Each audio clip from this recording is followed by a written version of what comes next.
Gallian transformation.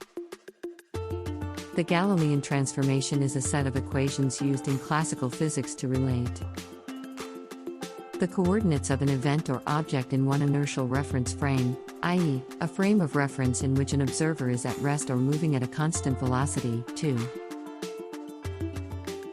the coordinates in another inertial reference frame that is moving at a constant velocity relative to the first frame.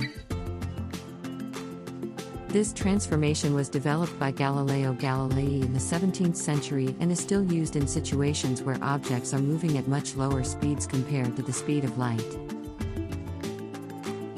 The Galilean transformation equations are as follows, where x, y, z, t are the coordinates in one reference frame, often denoted as s, and x, y, z, t are the coordinates in another reference frame, often denoted as s, that is moving at a constant velocity v relative to s along the x-axis. X equals x, vt. Y equals y. Z equals z.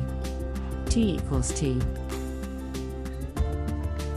Here's a brief explanation of each equation. X equals x, vt. This equation relates the x-coordinate in the moving frame, x, to the x-coordinate in the stationary frame, x, and takes into account the relative velocity, v, along the x-axis. It essentially says that the position of an object in the moving frame is equal to its position in the stationary frame minus the product of the velocity and time. Y equals y. The y-coordinate in the moving frame, y, is the same as the y-coordinate in the stationary frame, y.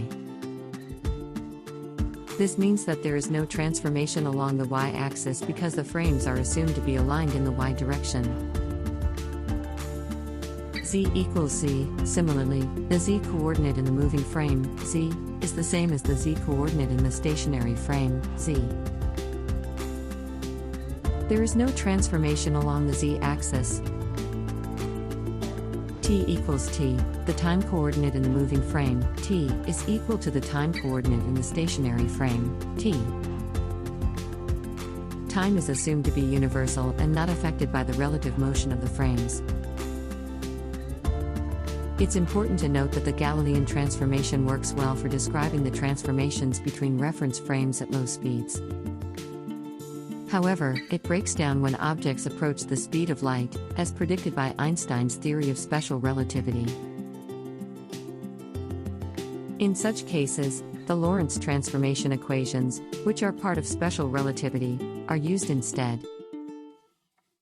The Lorentz transformations provide a more accurate description of how coordinates and time change when objects move at relativistic speeds. Thank you so much for taking the time to watch my video.